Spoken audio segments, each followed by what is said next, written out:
Hello, everybody, and welcome to our episode 0, where we're getting to know these characters in our new world, Aurorum. Oh, I'm so excited about this. We're going to be playing Aurorum, in case you didn't already know. Super quick sum up for you. Aurorum is the Kingmaker or Kingdom Building campaign that we're going to be doing in my own homebrew world, named Aurorum, on the continent of Eroth. And there's going to be so much that we're going to do in this world, so many different things that we're excited to build together. I have a great cast, 3 different people that are going to be playing with us, and I suppose we're meeting one of them right now. So I suppose for an internet debut, hello, Jaek. Hello. How are you? I'm doing well. How are you? I'm doing terrific, thanks. So, funny thing, Jaek is actually over from the AU as well as Tesh, so I am being invaded by Australian people. So, it's about time the colonies unite against Neal. Gonna overthrow Neal. Yeah. Dog's barking. So, anyways, so I'm really excited to kind of jump into this, get to know your character and all that fun stuff. So I guess let's not really waste any time. We're going to describe your character shortly. Let's just kind of jump into the game. So in the world of Aurorum in the continent of Eroth, you're going to be playing predominantly in the country of Adir. And that's funny because you've actually recently traveled there. Dir to Adir. So you actually started not too long ago. Your character was actually in the a city, a small fishing, actually it was a very large fishing town off the southern edge of a very large lake in the country of Paradel, which is where the Perrin live. It's where the half-elves of this world happen to live.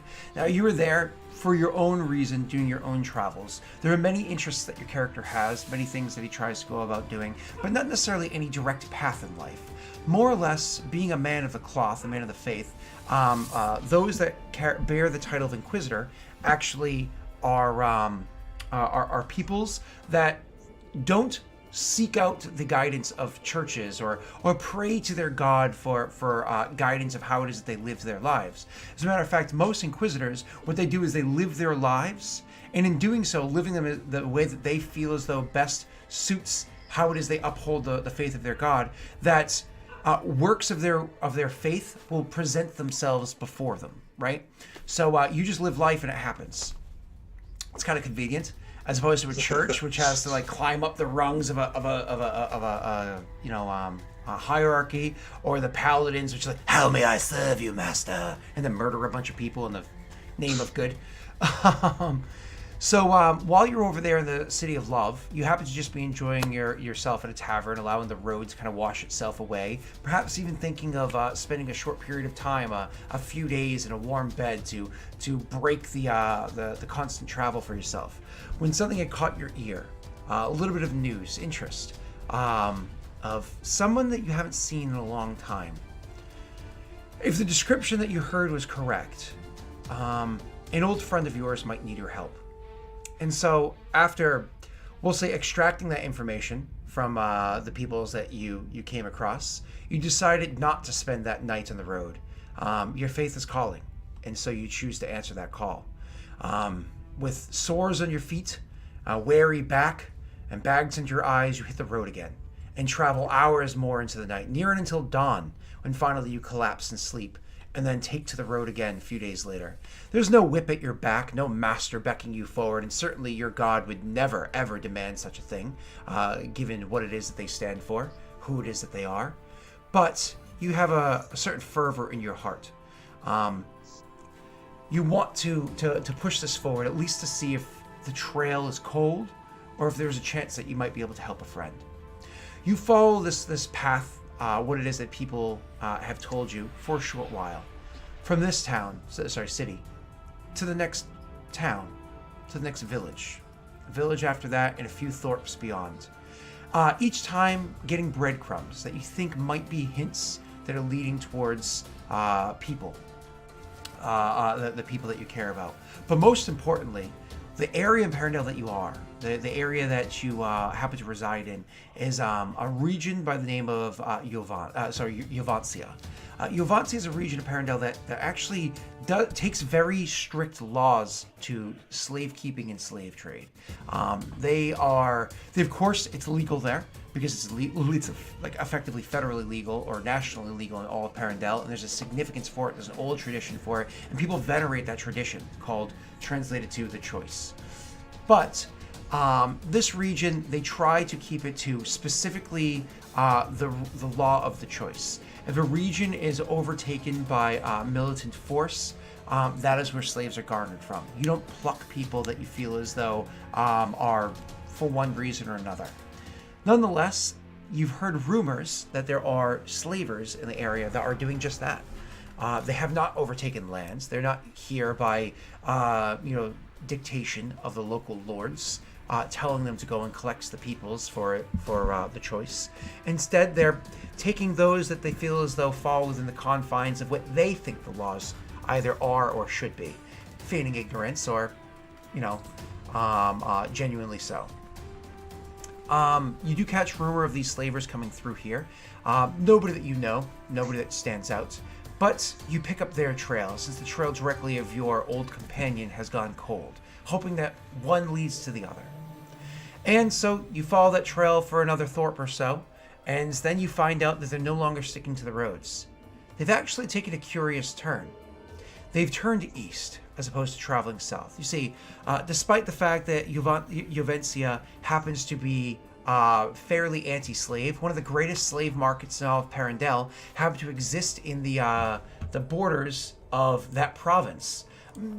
Probably because it wasn't originally part of that province a long time ago. It just happened to become that way as new land lies or whatever kind of changed over the years. Yeah. So they've taken a curious turn.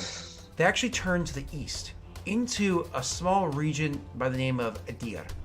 Now, Adir is kind of a strange place because it's almost like a cancer growing within Parendel. Every one of its borders touch the borders of Parendel, and it literally grows within this huge mass of country that Parendel is. But it is not ruled by Parendel. They have no say there. As a matter of fact, it's very rare that half-elves or Perrin travel there at all. They almost never even cross into those boundaries. So the idea that Perrin slavers are traveling with slaves to an area that slave trade, as far as you understand, is something that happens there, or at least there's no laws against it, it's far less common. So you pick up the trail and you start traveling that way. Along your trek, could you actually do me a favor, sir? Yep. You are tracking, of course. Could you roll for me a survival check? Sure thing.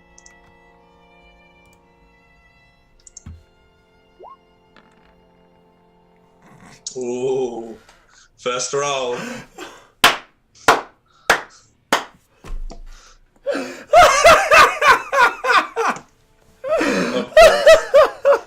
We're gonna say that it's friggin' Neal.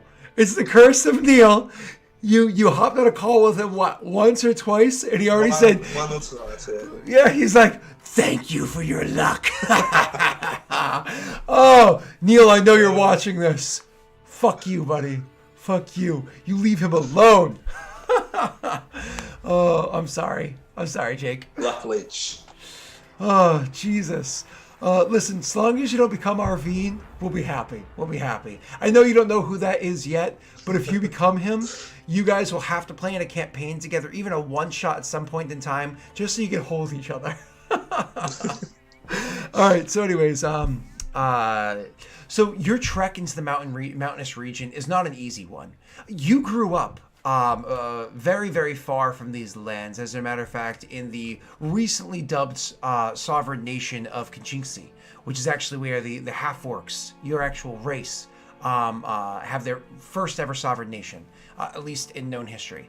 Kajinksi is predominantly hillocky and mountainous, small plain area, then forests, right?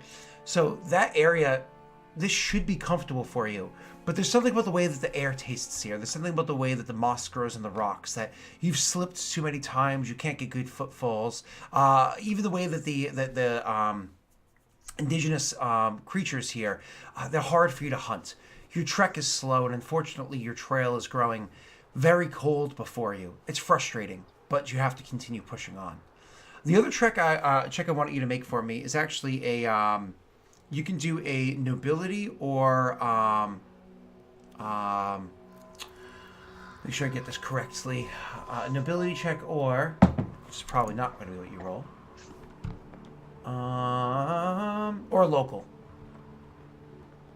I don't have any ranks in them. Well, damned if you do, damned if you don't. Yeah. So just roll one of them? Please and thank you. Okay. So you said nobility or local? Correct. See, some of these skills, they have their asterisks, which means that typically speaking, if you don't have at least one rank in it, you can't roll this. It's not entirely true. Yeah. There are exceptions to that rule. Yeah. Alright. Oh, that was like the longest roll ever. Did you see how long that kind of like... I did. Oh, that's awesome. All right, so anyways, and of course this stuff does show up on the overlay for everybody to see the dice as well. So one of the things that you do notice is you do come to the terms when you do realize almost immediately when you traverse the borders from Paradel to Adir. You actually know when you step over into that region. And not only do you know it because of the... your just familiarity with the borders and how you've heard them described and seen them on maps and whatnot. But you also just note it because the land here is just different. It just is in this region. You can just feel there's a certain change of atmosphere when you step over into the land of Adir. You can almost feel a certain like wildness, a certain freedom that happens to exist here. It almost sets your heart on fire. It almost inspires you to kind of like reinvigorate yourself and push on, move on. You have a friend that needs you. Let's do this. Let's help my friends. You get kind of like an uplifting sensation, lofty goals in your minds. But that's something that we really need to focus on any more than I have. Just kind of, it's a morale booster. You continue on this travel for some time. Could you actually do me a favor? At this point, I'm going to let you choose. Do you want to make a survival check, or do you want to make a perception check? Well, I didn't do too great on the survival last time, so I think I might try a perception. Alright, here we go. These are days rolling on. This isn't like one day passing. So as you're traveling along in this region, which again is a bit unforgiving, you are traveling along for quite a bit. You don't really see any other people. People around here are pretty rare. I mean, you see some. There must be a small village or town or something nearby, because you actually see a goat herder in the region. And then over in a small valley-ish area, you happen to look down, and the light kind of catches the region in such a way that you can see off for miles, and you see a massive flock of sheep. And I mean massive flock of sheep some miles into like a valley area as you're traveling along. But what does catch your eye, at one point in time, while you're literally just kind of like plodding to like, oh, your feet are sore, your back is killing you, you looking for a spot to plop your ass down. And just as you plop your ass down and you start to feel that, reaching into your pack to pull out your rations, glance down, you see your rations are getting a little moldy. You know, a little mold is fine, but once the mold starts to change color, that's where it's not so good. You break off the denser portions of it and start mowing through it anyways. And you look up, trying to ignore the taste, when something catches your eye. Another traveler. No herding stick in hand. As a matter of fact, no flock about at all. An individual traveler. It's hard to really get a bead of many details about them, but you can clearly tell from the distance and the size of this person. This is no gnome. Thoughts of a gnome traveling alone in the mountainside is hilarious. And certainly this is no halfling. No, same idea. Mountainous region, that's not where they belong. It's a band, of sorts at least, there. And while you see them a good distance from you, they clearly don't see you from your perch looking down. What do you do? Just gonna watch him for a while and see where he's going, if he's coming closer or... Definitely moving away, and you kind of get that in the first minute or so of watching them. I mean, it's hard to tell at first in a region like this, because when you're picking your path, it's a lot of back and forth trying to go down. But you do, over a minute or so of just taking a couple bites and drinking your, luckily, very fresh spring water, that he's moving his way away from you. He also seems to be traveling east. Okay. I will gather up my rations, put away my water, and I might try and see if I can head him off. Gotcha.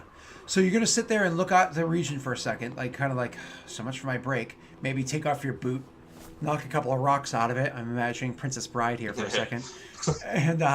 And put it back on. And then you look for probably the best path to, like you just said, not only cut him off, but maybe even stay out of his sight. It's not an easy task to do, and it certainly is going to be another survival check for you to do so. Okay, let's go. You have a huge modifier. You just rolled shit. Yeah. Nice. There we go. And so it's actually pretty quick and easy for you. You were watching his path, and honestly, you think this person must suck at mountainous regions or something, because they were choosing probably the hardest path possible to get from A to B. So it's not probably the path I just took. Yeah. So that's funny. So it's not that you choose a path that is it's not that you move quicker than he does. You just simply choose an easier path than he does, allowing you to move more quickly to head him off. But most importantly, you think you're going to be able to stay out of his sight. While you're traveling, roll me a stealth check as well. But understand, because you rolled so well in survival, the DC is much lower than it could have been. Okay, let's see how this goes. Okay.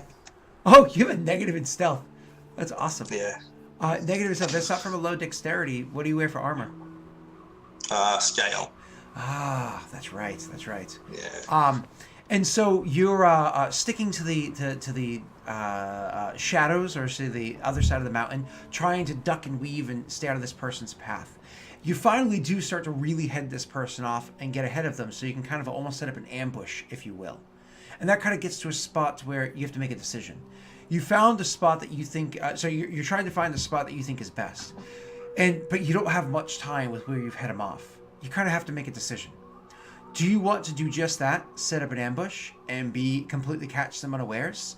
Or you've not really gotten a good look at this person. Or you could try to grab a vantage point where you can spy on them a little bit further. But likely, they're eventually going to catch sight of where you are. You'll lose your ambush tactic. I think once if I can get ahead of him, I'll just kind of wait till he comes in view. I won't try and hide. Yep. I'll just see if he's going to continue approaching on his current path. Okay, so you want to be able to see him versus hide and ambush him. So you're welcome to roll me one more perception check.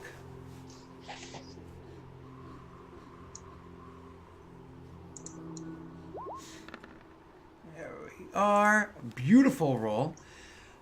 So from the distance that you are, it's often very difficult to see the difference between a parent and a human. It just is. I mean, the two of them look so similar in so many ways. It really is the fact that there's so many goddamn parent in the world that you interact with, that you can see that. It's almost like, it's not quite to this extreme, but it's almost like when you know a pair of identical twins, like you know the difference between them, even if they look very similar. That's an exaggerated explanation of the point I'm trying to make. But like, you learn the differences pretty quickly.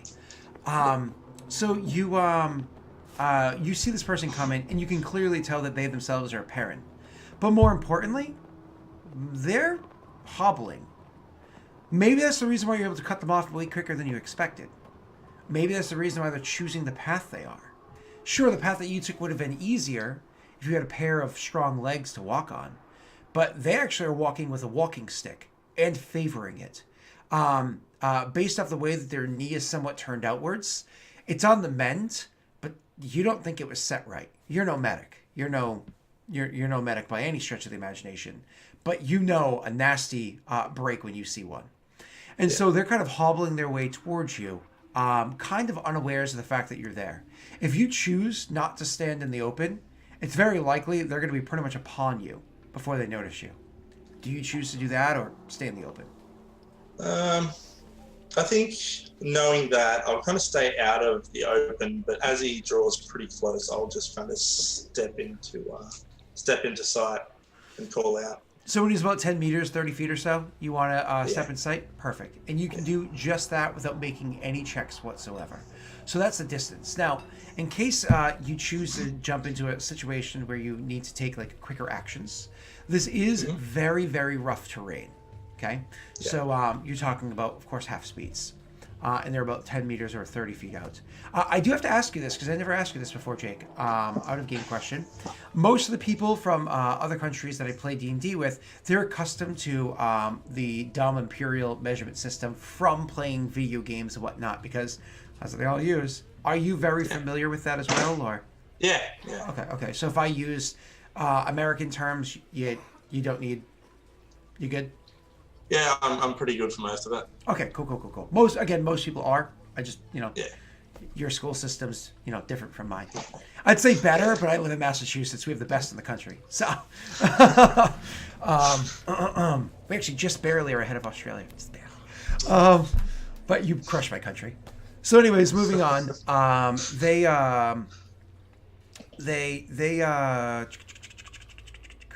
When you step out, and you see him there, you clearly catch him off guard. Actually, it's not that you frighten him, but certainly there's a start. You intentionally stepped out from behind that rock, and they see that. And you are no small person. You are definitely a force to be reckoned with just by sight alone. At this point, finally, can you describe what it is that he sees? Sure. Okay. He's a 6'2", well-built. That answers our question right there. Sorry. You're good. So he's 6'2". He's pretty well built, and he's a half-orc. He has long, dark brown hair that he keeps in a braid, and light grey eyes. He wears scale mail and carries a battle axe. What tone is his flesh as a half orc? Because that could go many ways. Greenish. So it's a slight greenish tone. Yeah. Now, when you say greenish, do you mean almost like a greenish grayish, like a muted color, or do you mean like more green than that? Slightly more green than that. Okay. So a less vibrant version of my green screen. Oh, well, that's actually not on. You can't see that on Twitch, but anyway, so a more muted version of like a green screen. Gotcha. Awesome. Grayish eyes, dark brown hair, pulled back into a ponytail. Now, is this ponytail methodically tied back, or is it one of those messily thrown back? No, it's well braided. Okay, so a methodical nature of sorts. Perfect. And you said scale mail? I actually never asked you this before. Scale mail is generally made out of like shards of like different types of metals or a type of metal kind of like woven together, but it can also be comprised of chitin and the like. What would you say that the scale mail is made out of? Probably chitin. Chitin? Awesome. Yeah. What beast doesn't matter. And did you weapon at your side? Yeah, it's just on my belt. What is it? It's a battle axe. Oh, you did say that. My apologies. A battle axe on your belt and probably a dagger at your hip and the like. Okay. So he sees you step up from around the way. Now, he himself happens to be, like I said, a Perrin. A Perrin that is, if you had to guess, Perrin ages are so hard to judge. They age so much slower than you. I mean, you usually have children before the fact, but your race. You would have had you settled down and stayed with the tribe, probably your second or third round of children by the time they're even considered adults. It's sad in your mind how slowly these things are mature themselves. But here you are, seeming to be one that I guess is in adulthood. Again, hard to judge. that's all mangled up and looks surprised to see you. If you don't immediately speak first, he does. As I step out, I kind of just look him directly in the eyes. And just kind of put my hand up and I say, "Well, friend, I mean you no harm." So luckily that kind of like eases the start in his mind at first, and he nods and he's like, "All right, well, you saw me coming. You're here. What's it you want?" Where are you coming from?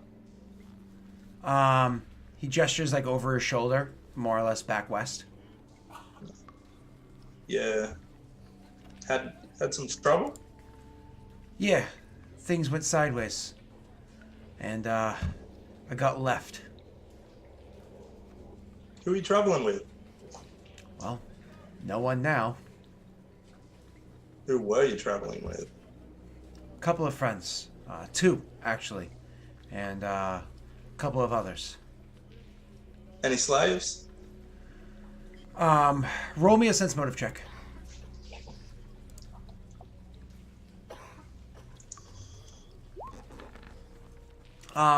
You can almost see before he even responds. You can see kind of like a clench of his jaw for a second and his eyes narrow. You can clearly tell before he even answers.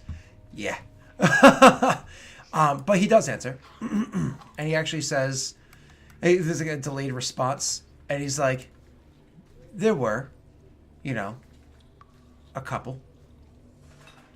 They're still with them? Shrugs. I'm looking for an old guy, human. Calls himself Wilhelm. You can almost see a sigh of relief, like almost instantly, as soon as you start the description. And he's like, no, not with my men. Not with us. No, I was tracking a group. They headed out this way. Do you know where they might be heading? He shakes his head. I don't. I don't know where they would go.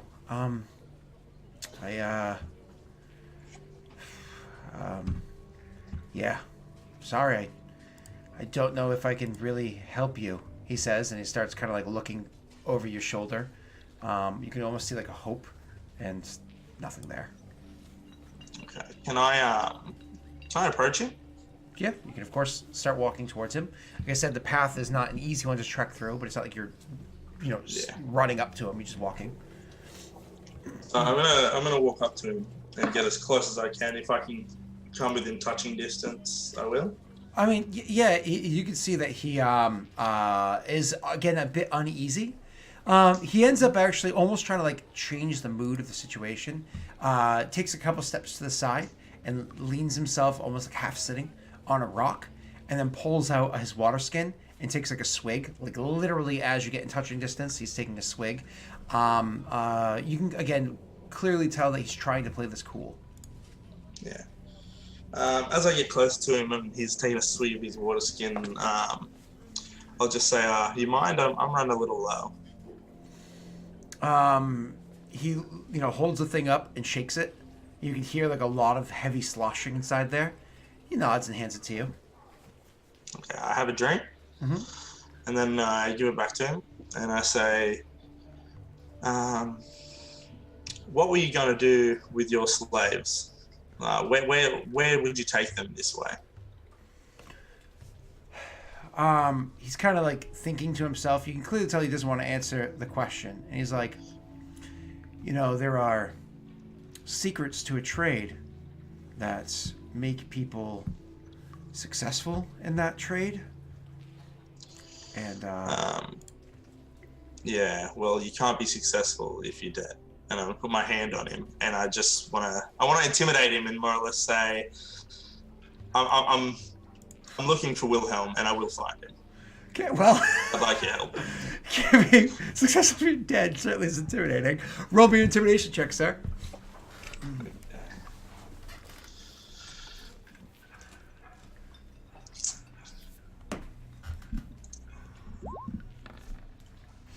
Well, that's intimidating. I think it's crazy. You get a +9 on intimidate. God damn. Now I have to ask because most of the time when you intimidate, this very well could be what you're trying to do. Most of the time you intimidate, you just make them friendly for the sake of succeeding at the immediate intimidation, and whatnot. But you can technically also make them friendly in the strict sense. That's up to you. I imagine this is the unfriendly version. Yeah, he doesn't really care about this guy. Okay. Yeah. He just wants information. He slow gulps as you say that, place your hand on his shoulder, and he's like, he nods, he's like, yeah, you're right, I guess. Well,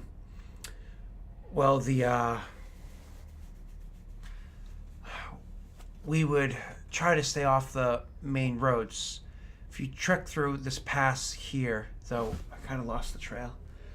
If you trek through this pass here, it's a decent enough cut through, so you can avoid certain areas, south of here that aren't very pleasant for traveling through for trade. And as soon as you come out of the mountains, as soon as you come out, you can hook it south, and it's pretty clear traveling, open plains, to bring you to Makesha. I think I'm saying the name of the city wrong, but that's fine. It's just because I have it. Let me get the city name correct. It's Minetsk. To bring you to Minetsk, and that's where the big market is, right?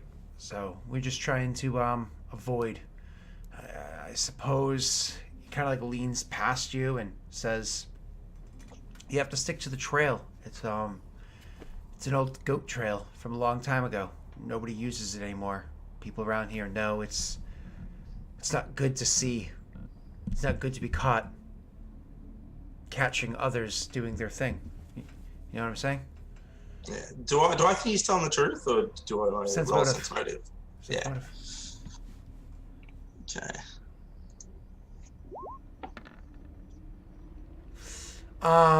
You get the impression he's telling the truth just because you saw how he was clearly intimidated. Maybe he was faking, but you think he's telling the truth. Go ahead. I say, see, that wasn't so hard. Yeah, no, you're right. I just, old habits. Gotta protect oneself from imposing competition. So you, why are you here on the road and whatnot? Looking for an old friend. This is the Wilhelm that you mentioned? That's him. Where is this Wilhelm from? Sounds like a human name. It is. It is. Is he Galdarian? Bye. You say bye? Yeah, and I walk off. Okay. I want to go in the direction he told me. Which is literally the direction that you were heading, but with a bit more direction than beforehand. So do you keep his water skin? And now I get it back. Okay. I was like, bye! Walk off, that's fine.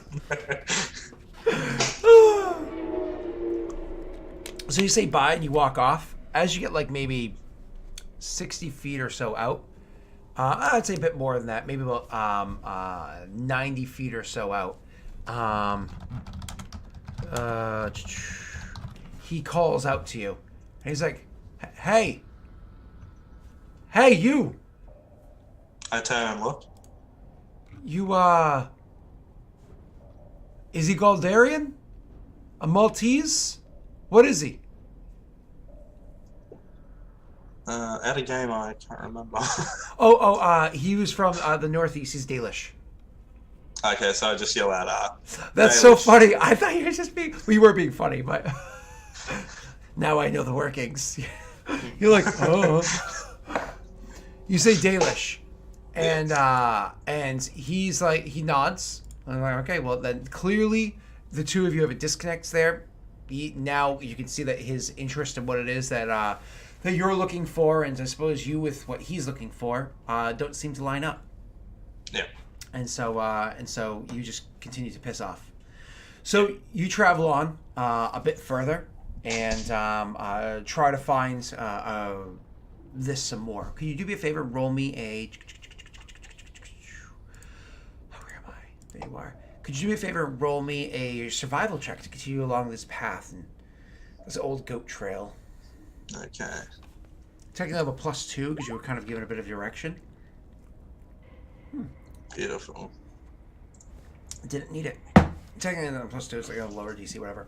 So you actually have no problem signaling. Once he pointed out there was an old goat trail here, you kind of like look about and you're like, oh, okay, I see that. Now that actually makes sense that this was where they would kind of like bring them along and so on and so forth. And so you travel on the goat trail, and this goes on for several more days. And that person, you leave in the dust behind you. Occasionally, you kind of like look over your shoulder, just because, fool. And you never see him there. As you're making your way even longer, trying to stick to this trail, once again, same as before, I'm going to allow you to roll me a survival or a perception check. This is your call, based off of what you think would be best. Let's go with the perception. They're both the same modifier, so... Yeah, but it's also, there's flavor. Yeah. I thought that was landing on the 1 for a second. So my apologies. So you roll the perception check, and you're looking about, and something does catch your eye. It's actually as you're kind of coming down from finally finished the mountainous region. Not too terribly long ago, about a day and a half ago, you left the mountainous region. You're in a hillocky area, and you're coming down on probably the last large hill in this area. You've got maybe 1 or 2 more decent-sized ones. Hopefully by nightfall, you'll be able to completely be out of the hills area and relieved from it. When something kind of catches your eye, it's a distance off, not quite a mile, maybe about half mile or so. A glint of light, just the way that the sun is starting to set in the sky, even though it's bright in the area, must be just the way that that piece of metal or whatever it is angled. It's just barely catching it and throwing it in your face. So you almost see like a twinkling star.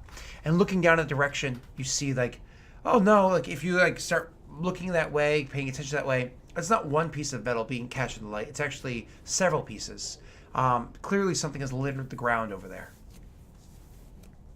Okay, so I'm going to approach that area slowly and cautiously.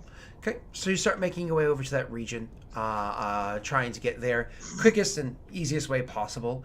You're looking about, trying to see if there's anything else that's going to catch your eye, anything else that might be there, and well, nothing seems to be doing so. So you get up and you go into that. You go there. First thing you come across is, as you're getting closer and closer, is a corpse. Actually, it's slumped onto the ground.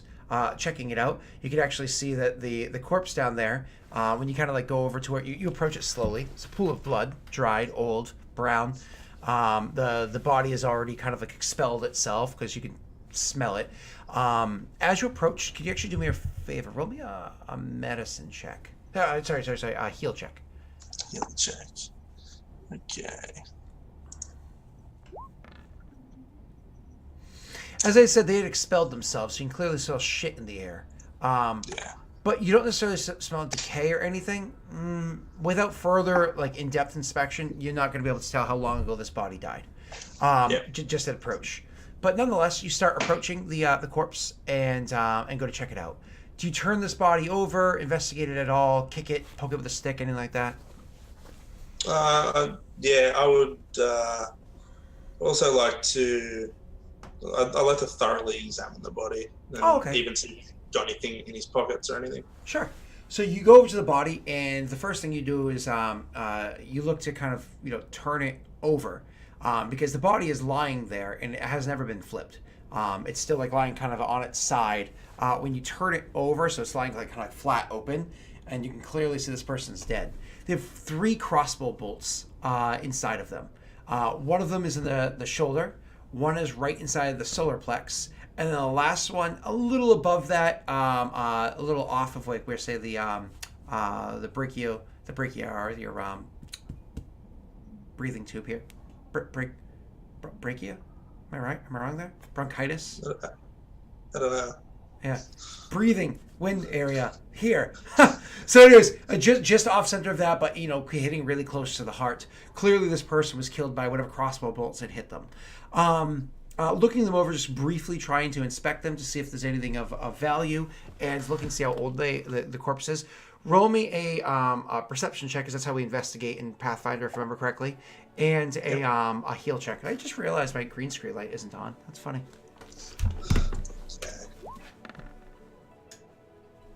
You always get the best production value from me.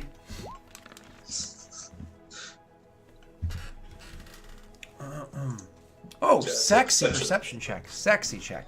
So one of the things that you notice is that this person probably had a coin purse or whatever on their person.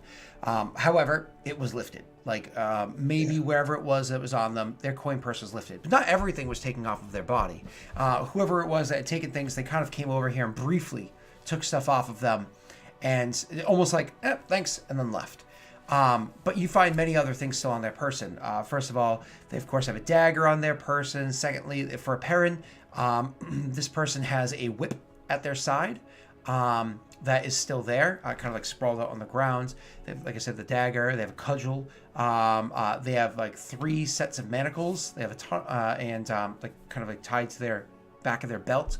But they also have hidden, and I know this sounds kind of crazy, but their boots themselves are what catch your attention. Not hidden in the boot, like pull it out and reach your hand inside. But as you're searching over the body, you actually, something catches your eye about the boot. There's a strange crease in it. So you actually go over to the boot and you kind of run your fingers finally along the crease, and you kind of see the crease widen slightly.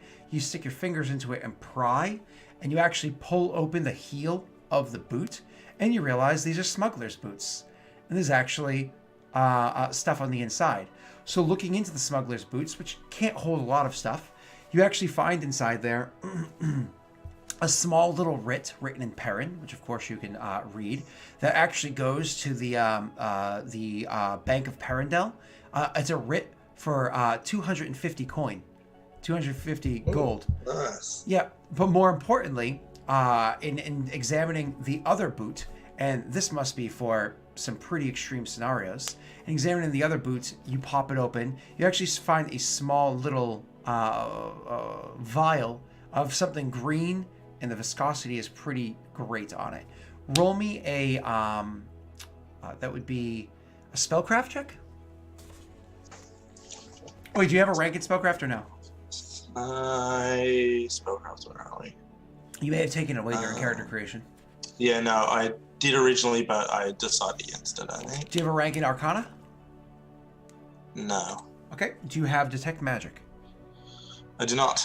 Then you don't have to roll anything. You can just see it's a viscous vial with a viscous fluid. It's green in a vial. But honestly, 250 gold? That sounds amazing. I don't know about you, but that's a lot of money for your person. Yeah, no, I'm very happy with that. But more than that... I'm also going to take the manacles as well. Sure. All 3 sets? Yes. Sure. But more important than that, the boots themselves are of particular value. Now, as to whether or not these boots, because they're smuggler's boots and you don't have those, as to whether or not these boots fit you, there's actually a chance that they fit you. Now, you're what, 6'2"? This is a Perrin, and luckily for you, just by coincidence, he happens to be a larger Perrin. But their feet are generally of a different shape.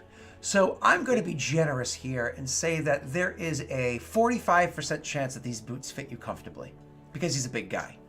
Roll me a D100, but tell me, do you want high, low, or mid? Low. Low? So you want 1 to 45 is what you want to roll for it to fit you.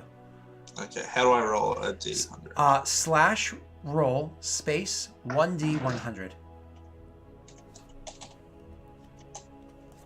That's / of course.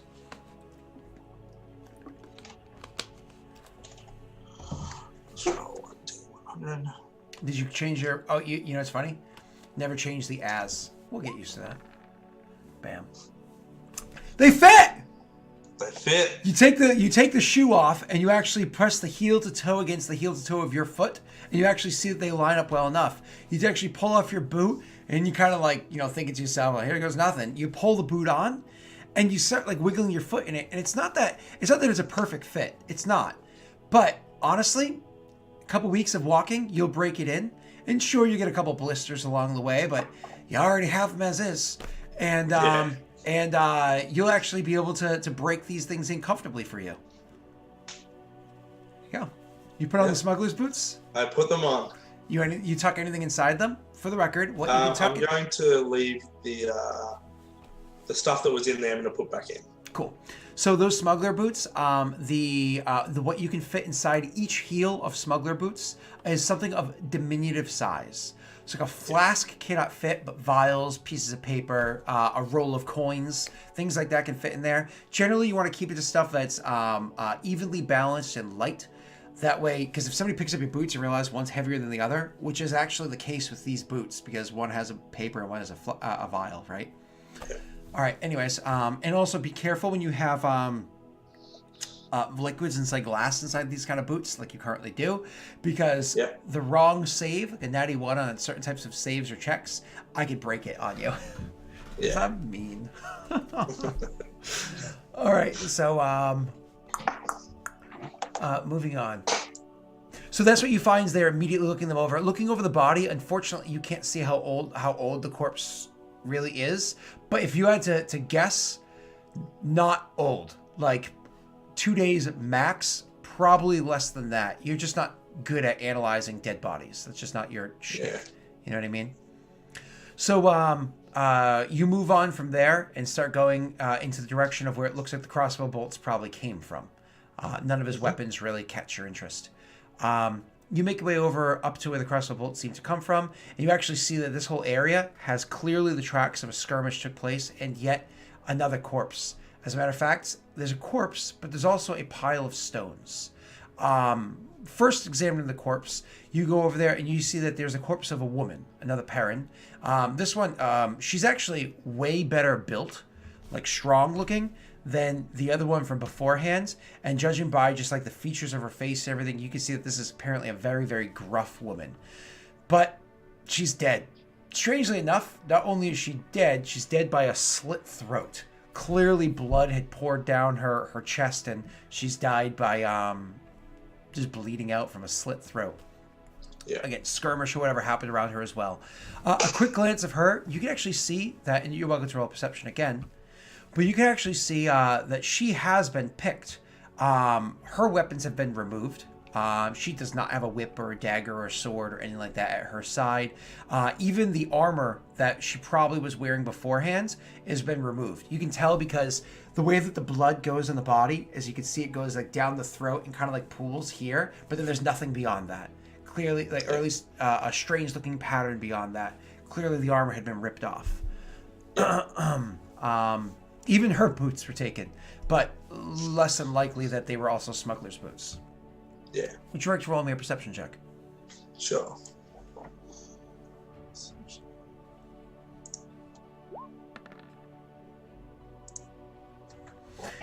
And do you care to roll heal on her or no?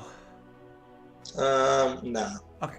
So with your perception check, looking around the whole area, there's nothing on her person. Like I said, she was actually picked fairly clean, which is nice. But looking around the region, the first thing that catches your eye is that kind of like cairn of stones. You go over there and you look at the way that the stones are meticulously placed. Without leaning in or moving any of the stones, you can get the quick impression someone was buried here. It was a hastily made grave with enough stones to cover the corpse of someone or something underneath it. But that was the only body that seemed to be buried out of the three that you've assumed that you've discovered at this point. Looking about the area, you can also see that there's a bunch of other, like I said, boot prints and stuff like that about, and there's clearly an area where there was a camp that exists here. But no supplies were left behind. As a matter of fact, there's nothing that's left behind here. Yeah. As you're kind of like taking it up, taking it all in, you looking to the ground to see like where this is going, and you kind of turn your attention to the east, because they said once you leave the hillocky region, you're going to turn south. Well, turning to the east and looking and catching the way that sun is setting before you, it is beautiful. The sun is just sorry. You're turning to the east, so the sun is sitting behind you, to the west. So you're looking to the east. The way that the sky is like kind of like lit up on fire, like from behind you, waving forward. In front of you is growing darker and darker. You can literally watch like the shadows starting to come forward in front of you. It's just absolutely beautiful. The sight that you see there, the open plains. Oh my God! To not walk through rocks and the hillocky terrain anymore. You know that perhaps. This is where you're going to have to come off this mountainside and start turning south or wherever it is that you're going next. Yeah. You have to make a decision. Do you push on when you're already exhausted? Or do you just choose to keep camp here? I'll probably take camp because I also want to kick those rocks out and see who's buried there because I am looking for somebody. Okay, so you decide probably to sit there and before it gets too dark and when you travel alone, you need to be smart. Sometimes you can have a fire, but usually your cooking happens during the day. You've unfortunately been traveling for so long there wasn't much wood about, and there's literally a pile here waiting for you. Your rations are old and moldy, you're pretty much out of them, and there's been almost nothing that you can hunt this whole while. So unfortunately, you just need to light up a fire immediately and cook and then put it out before it gets too dark and it becomes too obvious that you have a camp here. So you do that first. Get stuff cooking, get things up and running. You caught a rabbit earlier this morning. You throw it over on a spit. Throw it on there. You get to that busy work of kicking over the cairns, of doing what you need to do to see what's beneath. The first thing you see revealed before you is an arm. And the way it kind of like flops out in front of you, it's abused, it's battered. You can't quite see the age of the person.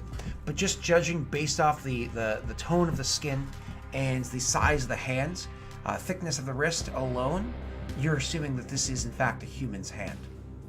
And so of course with a bit more vigor, you start to move the rocks. Belly grumbles, take a sip, a couple bites, and come back over. When you come back over to the cairns, that is when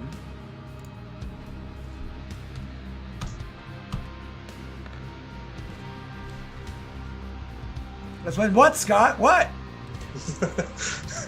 Swing! You hear a snapping of a bow. We can roll to see if you can understand what that was in a second. And you feel the whizzing of air, the rushing of the air as something goes flying by. This thing missed your head. Not your chest, not your leg, not your arm, your head. But luckily by almost 2 feet. Their aim was off, was very off, and thank God for that. You almost called it good night and landed yourself on your own grave. You look up quickly to try to see where it is that this twang came from. Unfortunately, your heritage is that of orcish and human kin. They have the gift of sight in darkness, but only true darkness does their sight really reign forward. In times of dim light, that's when unfortunately your heritage does not guide you. Bright light and no light. This person is beyond your typical field of vision, and though you see motion up ahead, you can't quite see exactly who they are or what they are. Roll me really quickly a Bab check. I know that sounds funny. Should you learn to pick Bab? Yeah.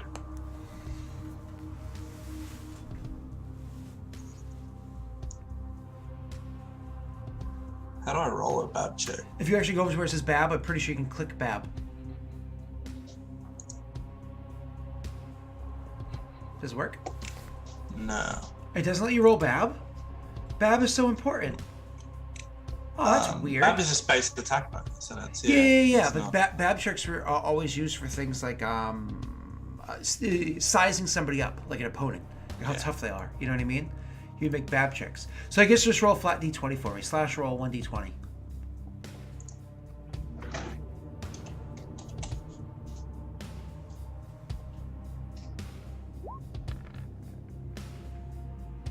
Maybe I could come up with a different check for something like this, like a knowledge check, like a knowledge weapons check. I don't know. I'll come with that in the future. A 15 is a good roll. It's a good roll. So actually, what you heard was, and this is where it's a little unfortunate, what you heard was a heavy crossbow. That thing is slow to reload, thank God, but oh my God, it hurts when it hits. Reminded you that's 1d10 damage. So yeah, I actually have one. Oh, good. But the range on them is like pretty extreme as well. Also, roll for me a perception check and then an initiative. You don't have a mini. We're not using minis at the moment, so that's fine. Yeah. Oof. Okay, and then your initiative.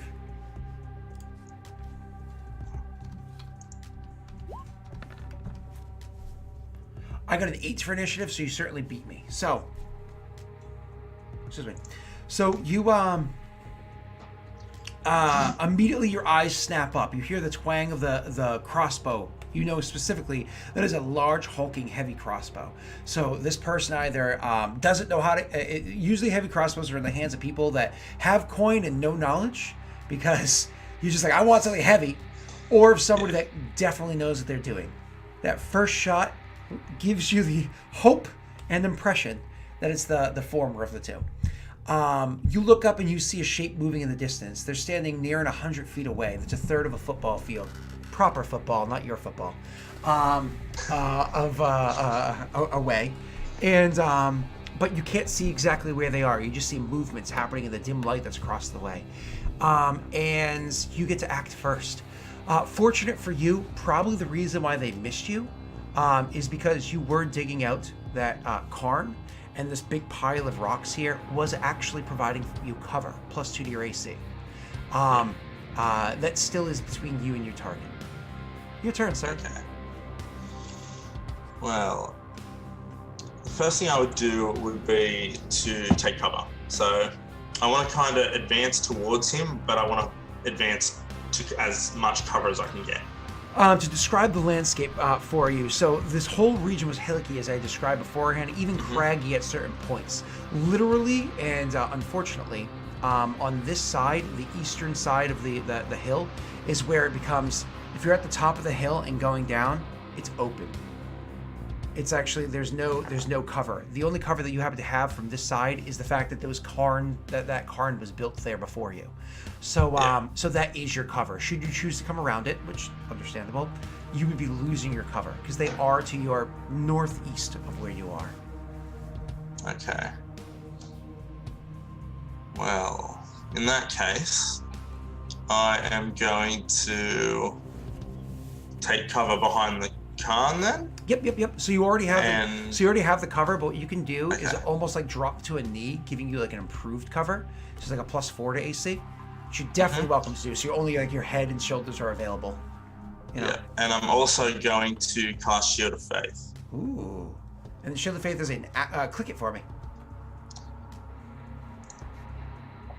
Now, I have a question. Shield of Faith has things like verbal, somatic, and material component. The material component being a parchment of holy text written on it. So obviously, I believe that is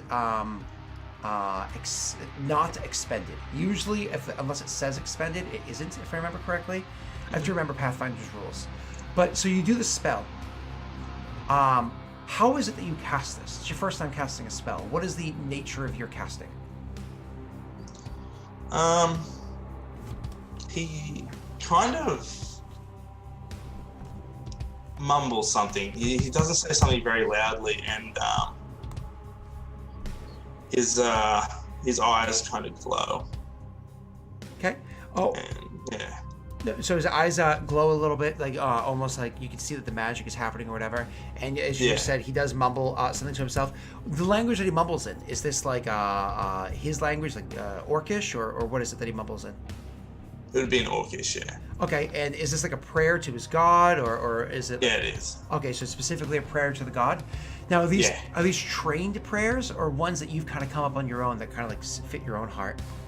The one he's saying now would have been something that was instilled within him. Okay, so my apologies. Say that one more time. The one that he's saying, especially for Shield of Faith, is something he would have been taught. Okay. So something that he would have been taught. All right, that makes sense. And so all of a sudden there's a slight shimmering around you that if it was daytime maybe wouldn't have stood out, but at nighttime you can certainly see the shimmering for a moment, but then stops. So you cast Shield of Faith plus a deflection bonus to AC. That is a standard action to cast, correct? Yep. Okay, cool. And you do exactly that. So ding, and you take your cover. So this person, because how long it takes to reload a heavy crossbow, I believe it takes your entire move action to reload a heavy crossbow. Again, I'm remembering Pathfinder as we go. No, loading is a full round action that provokes an attack of opportunity. That's right. So, this person, you can hear the crank, like a perception check for me, but you can hear the cranking of wherever it is that of them like doing this. They put it on the ground, they crank, crank, crank, crank, crank, crank. They pull it back out and hoist the thing back up. You can hear that, but unfortunately, the way that it kind of echoes around the cairn and the open air and whatnot, the darkness is enough so that you can't make out exactly where that person is. You're actually having a hard time getting a bead on where you had seen them before.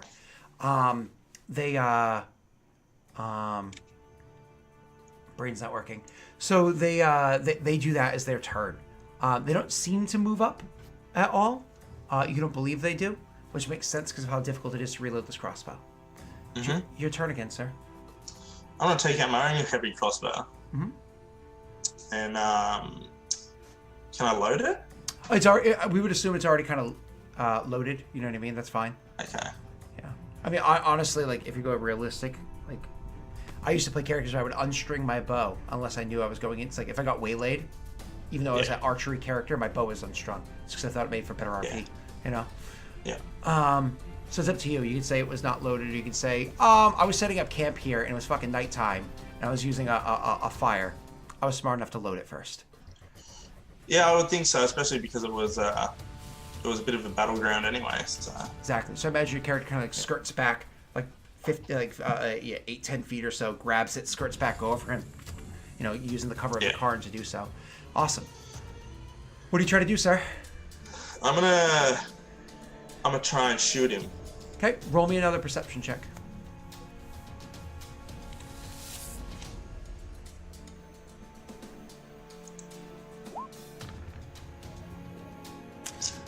You once again, same as before, you can kind of see the movement of where they are, but you're not entirely sure that that's them. In short, as opposed to dim light, which usually is 20%, you have a 50% mischance to hit this person, almost like they're invisible. But you have enough of a bead to see what square they're in. You know what I mean? Okay, yeah. You're welcome to make your attack roll, sir. All right. Now, do I click the name or do I click the attack? Do the attack specifically. To only do that one. Yep. Okay. And the reason why we do it separate again is because it always rolls those 2d20s in the system, which is frustrating. You're like, oh, I rolled a 6. Nope. Of course, it always takes the lesser of the two. So annoying. It doesn't always, but that's just how it feels. So anyways, you make your attack with the crossbow, and whether or not that 50% mattered, doesn't. Because twang, and your bolt goes flying, sailing way off from where this target is.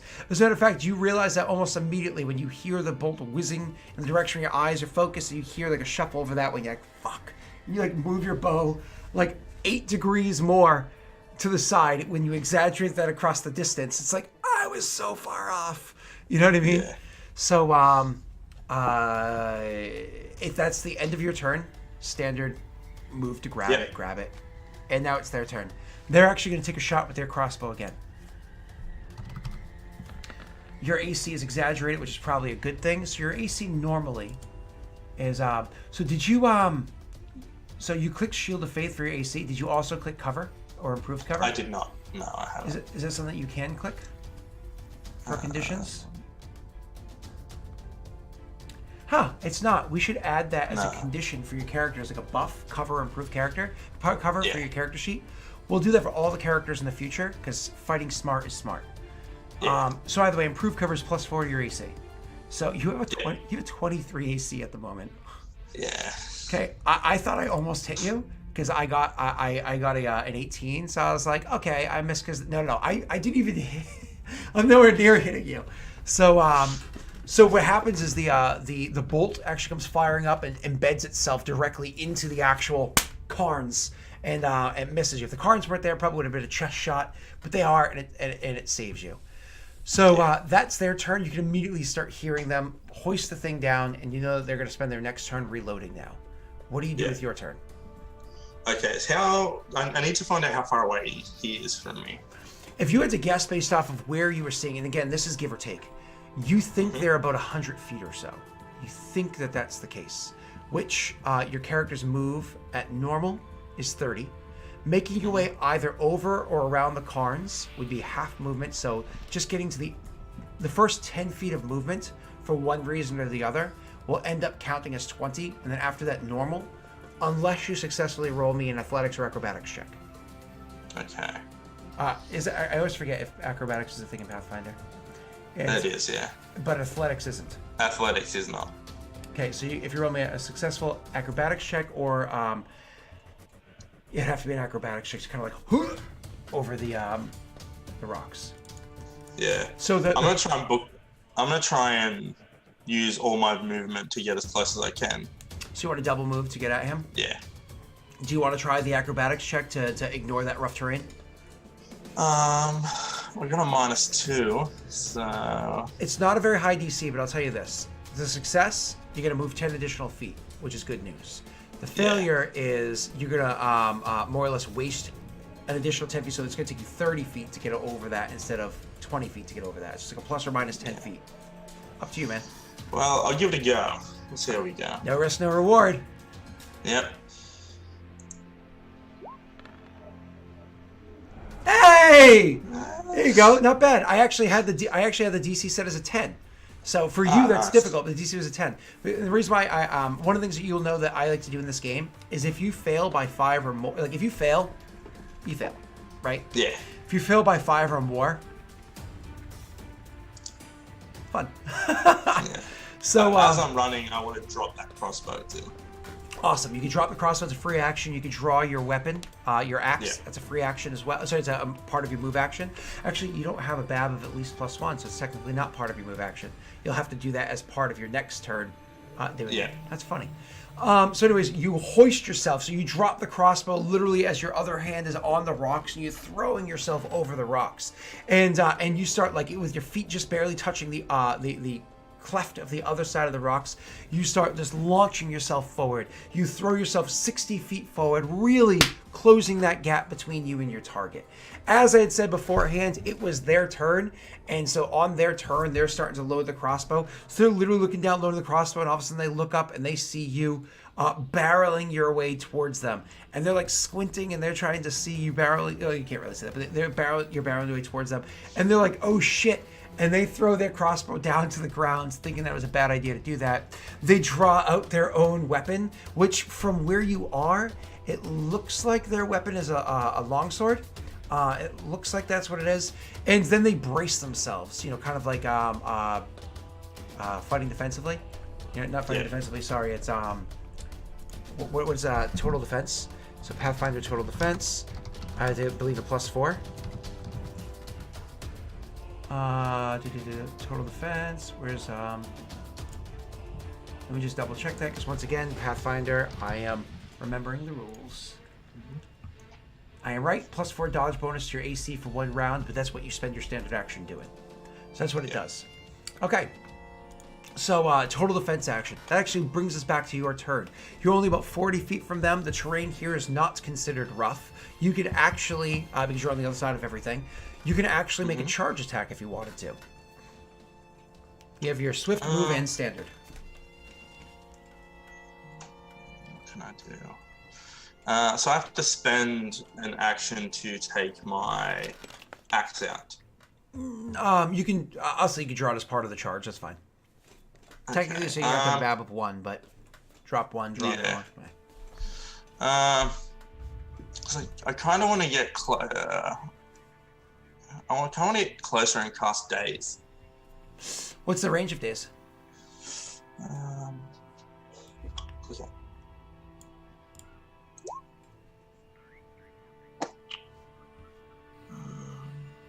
25 feet.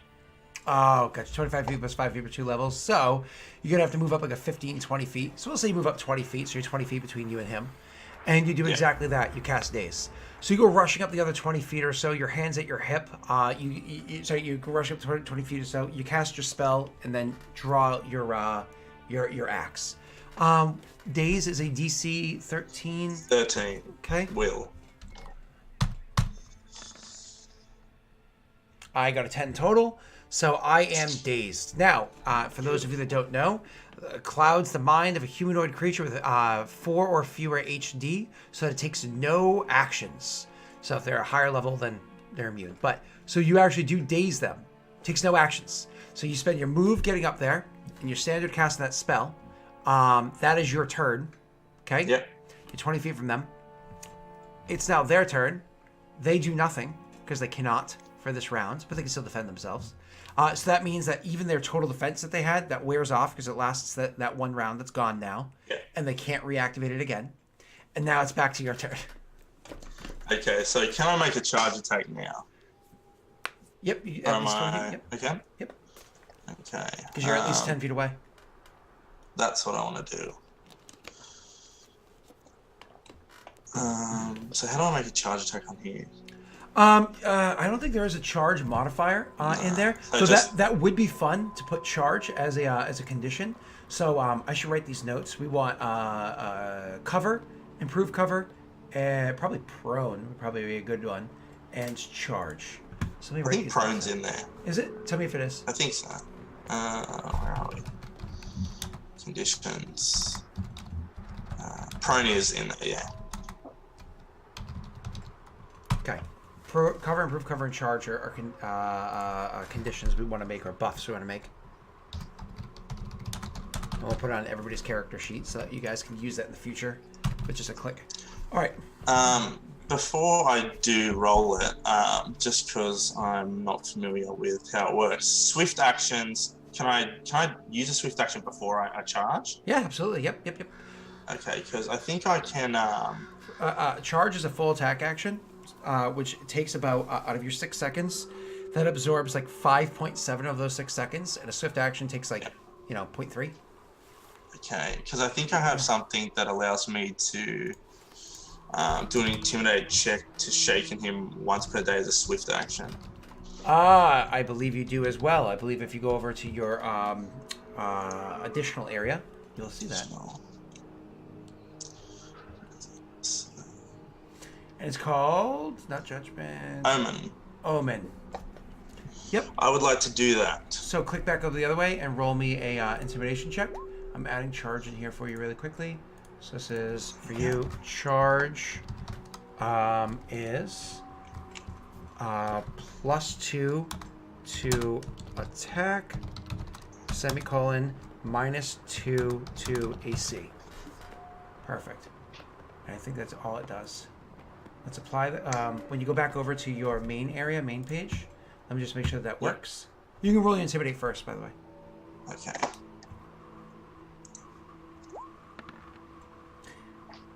As a sexy roll. Gets that 1 second. Try charge. Attack roll goes up.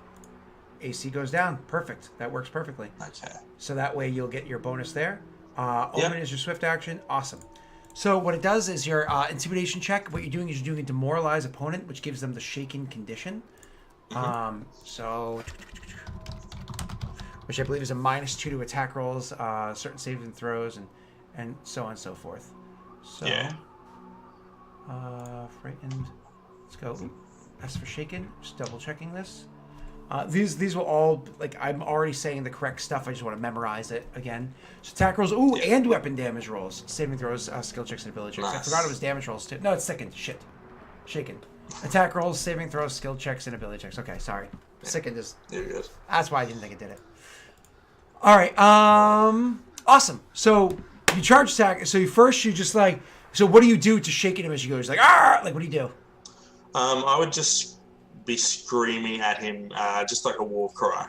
Oh, so it's just like a half-orc war cry, like, ah! Okay, awesome. And with then my battle axe raised. and two-handed battle axe? Yeah. Oh, sexy! Two-handed battle axe is nice because that actually increases your damage. Do you currently have it set in your character sheet as two-handed? I thought we did, but I'm not sure. You do not. What we're going to do is for now, I'm just going to open this up and change this to two-handed melee. And then in the future, we're going to, strength, wait, how do I choose this? Category, one-handed battle axe, type martial, melee, range, damage is, no, you do. Strength 2.5. Yep, you do. My apologies. Yeah. Okay, cool. All right. Okay, so we'll see. Moment if of I get truth, sir.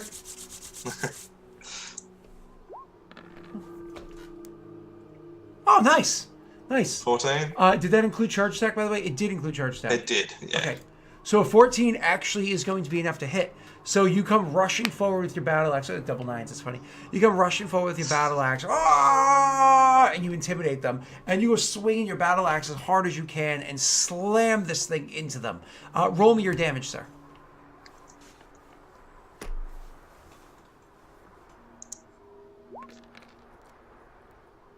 Oh my god, that's devastating. Oh. That's devastating. 12 points of damage is crazy. Oh my god.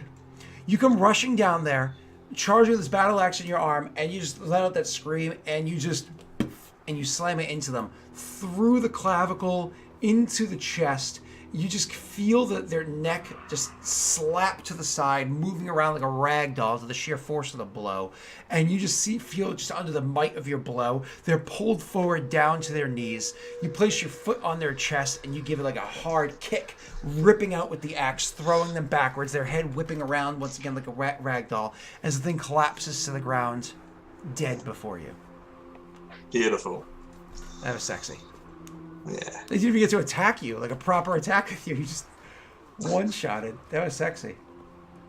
All right. Well, I was a bit worried about that crossbow. My apologies. So I was a bit worried about that crossbow, yeah? Yeah. Oh, absolutely. Of course. I mean, you should be. But luckily you were able to take advantage of everything. So there they are, dead in front of you, whoever this was. Okay, so yeah, I'm going to take a look at him. Probably... I'm gonna, even if I have to pick the body up and move it to somewhere that has some cover in case there's somebody else around. Yeah, you can kind of grab the body by the legs and drag it back up the hill. It's not an easy task, but you drag it back up the hill to behind the cairn, so you have that cover again. Now, do you take your time with this, or do you try to move it quickly? Well, Shield of Faith lasts a minute. Yeah. Yeah, so I'll probably do it kind of carefully, but I'm not going to spend too much time. Okay, so you pull it up there. We don't need to make you make any checks or anything like that. Yeah. So you pull the thing up the hill and you get it behind the car and you start investigating them. So you can roll for me and get a perception check. Yep. And while you're at it, why don't you roll for me a heal check?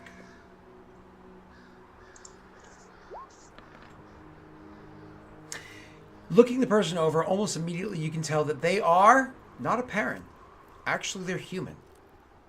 And looking at the clothes amongst them, you can see that this must have been a human that, while there's no armor on them or anything like that. Well, sorry, there is armor on them. The armor that's on them. Wait, hold on. Let me think for a second. My apologies. There is no armor on this person. What you can see is the garments that belong underneath armor. Like the paddings and whatnot that you would see that typically sit underneath, like maybe a chain or a bit of plate or something like that, just like the undergarments that you put as a layer between.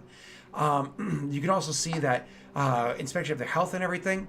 Clearly, this person is looking a little gaunt, not very healthy at all. And Do you have the opinion that he may have been a slave? You also see the rope burns and whatnot around the wrists. That suggests that they were in some sort of shackles, likely rope bindings, until very recently. Unfortunately, they chose to pick a fight with a person that likely would have been an ally to them. But in the cover of night and the confusion of darkness, things kind of went awry. And instead of making a friend that they could have shared a meal with, they found their end. Well, their life wasn't very comfortable, at least recently. Perhaps it was better for them either way. But there they are, this human lying dead before you by your work. By all accounts, as far as you could tell, could have been innocent. Maybe not. There's many reasons to become a slave in the lands of Parendel. Many reasons. Yeah. And one of them, of course, is servitude, kind of like your payments to society for the crimes that you've committed. Who knows? Either way, he's there dead before you. Looking through his body, his person, you're actually able to see that he has no coin purse or anything like that on him. Nothing at all that kind of value. He has a knife at his side, But this knife looks more like a knife that you'd use for kind of like preparation of food or scrimshaw or something like that, as opposed to a proper fighting knife. So it could be used that way in desperation. Clearly, he had the heavy crossbow that he had thrown down there. And that was, in fact, a longsword that he had. Maybe he gathered it along the way. The other thing that you noticed when you were dragging him up here, because you saw it when you were down there before, was there was a backpack down by the side, but you just didn't pay much mind to it at the time. You dragged him up. Looking about and waiting time, it seems as though they're alone. They attacked you alone. They did everything alone. Yeah. So, all right. So, waiting a little bit of time, I will venture down and see if I can have a look at this backpack. You do grab up the backpack, and the backpack, when you're kind of going through it and seeing the supplies and everything that are there, just like the general style of goods that you find, and certainly the kind of supplies that you find, give you the impression that these must have been the supplies of one of the slavers that you had encountered beforehand. Probably the most curious thing you find in the pack is this small pouch that inside of it has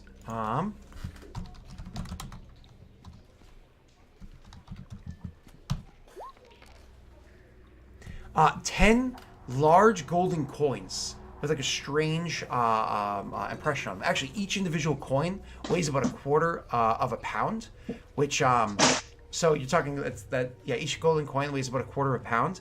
So just so you know, let's assume this is solid gold. A pound of gold is worth 50 gold pieces. Yep. In the game.